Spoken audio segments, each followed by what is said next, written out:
और स्वागत है आपका हमारे चैनल ग्लोबल 1000 में, जहां हम आपको देश दुनिया की उन हस्तियों की जिंदगी के सफर पर ले चलते हैं जिन्होंने इतिहास पर अपनी एक अमिट छाप छोड़ी है। आज हम आपको कहानी बताएंगे भारत के किसान के मसीहा कहे जाने वाले 2024 में भारत रत्न से सम्मानित चौधरी चरण सिंह के बारे में। गांव, गरीब और किसान के शोषण के खिलाफ आवाज बुलंद करने वाले चौधरी चरण सिंह खुद को प्रधानमंत्री से ज्यादा एक किसान व सामाजिक कार्यकर्ता मानते थे। किसानों के हित में उनकी कोशिशों की सदैव सराहना हुई है। भारत में 5वें प्रधानमंत्री चरण सिंह की व्यक्तिगत छवि एक ऐसी देहाती पुरुष की थी जो सदा जीवन और उच्च विचार में विश्वास रखते थे। भूमि हदबंदी कानून उनके कार्यकाल में प्रमुख विशेषता रखता है।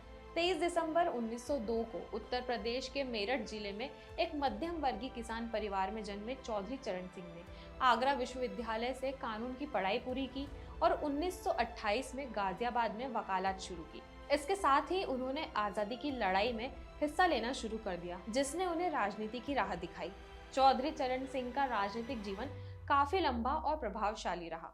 1937 में पहली बार चौधरी चरण सिंह ने यूपी में छपरौली से विधानसभा का चुनाव जीता और फिर कभी पीछे मुड़कर नहीं देखा। वे 1937 में पहली बार छपरौली से उत्तर प्रदेश विधानसभा के लिए चुने गए थे। 1946 में चौधरी चरण सिंह पंडित गोविंद वल्लभ पंत की सरकार में संसदीय सचिव बने। इस दौरान उन्होंने राजस्व, चिकित्सा एवं लोक स्वास्थ्य, न्याय, सूचना इत्यादि विभागों में भी कार्य किया। जून 1951 में उन्हें राज्य के कैबिनेट मंत्री के रूप में नियुक्त किया गया और उन्हें न्याय तथा सूचना विभागों का प्रभारी बना दिया गया। बाद में वे 1952 में डॉक्टर संपूर्णानंद के मंत्रिमंडल में राजस्व एवं कृषि मंत्री बने। डॉक्टर संपूर्णानंद हो या फिर चंद्र भानुगुप्त, दोनों की सरकारों में उन्हें महत्वपूर्ण मंत्रालय मिले। ये बात है 1952 की, जब उत्तर प्रदेश सरकार में राजस्व मंत्री के रूप में चौधरी चरण सिंह किसानों के असली मसीहा बनकर सामने आए। मंत्री बनने के साथ ही उन्होंने जमींदारी उल मलून कानून विधानसभा से पास करा दिया।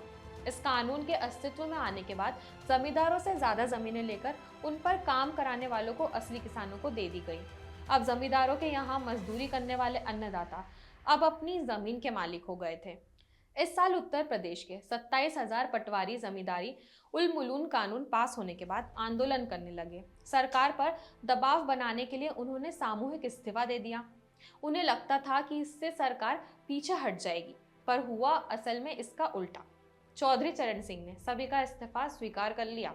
उत्तर प्रदेश के नए पटवारियों की नियुक्ति हुई, जिसमें चौधरी चरण सिंह के प्रयास से ही 18% हरिजनों को भी इस पद के लिए चुना गया। बात 1975 की है, जब तत्कालीन प्रधानमंत्री इंदिरा गांधी ने देश में आपातकाल घोषित कर दिया था। अभी कांग्रेस का अहम हिस्सा रहे चौधरी चरण सिंह ने उनकी खिलाफत कर दी। नतीजा, चौधरी चरण सिंह को जेल जाना पड़ा।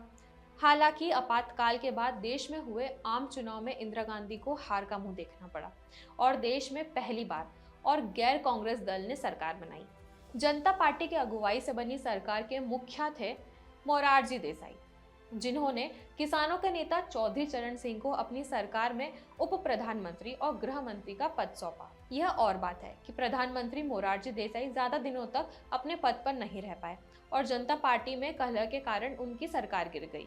मोरारजी देसाई की सरकार गिरने के बाद साल 1979 में कांग्रेस के समर्थन से चौधरी चरण सिंह पीएम बन गए, लेकिन सरकार चलाने के लिए जो जरूरी ताकतें चाहिए थी वो उनके पास नहीं थी।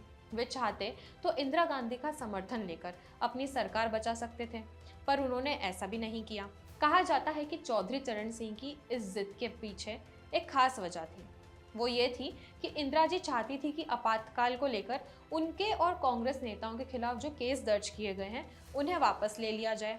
बस यही वो शर्त थी जो चौधरी चरण सिंह को मंजूर नहीं थी और उन्होंने 21 अगस्त 1979 को तत्कालीन राष्ट्रपति नीलम संजीव रेड्डी को अपना इस्तीफा सौंप दिया। वह सिर्फ 23 दिनों तक देश के प्रधानमंत्री रहे और इस दौरान संसद में कोई सत्र नहीं होने के कारण उन्हें संसद का सामना करने का मौका भी नहीं मिला। ऐसे में कुछ ही राजनेता ऐसे हुए जिन्होंने लोगों के बीच रहकर सरलता से कार्य करते हुए इतनी लोकप्रियता हासिल की हो। चरण सिंह को लाखों किसानों के बीच रहकर प्राप्त आत्मविश्वास से काफी बल मिला। देश में जब भी किसानों की बात होती है तो चौधरी चरण सिंह चर्चा में आ ही जाते हैं।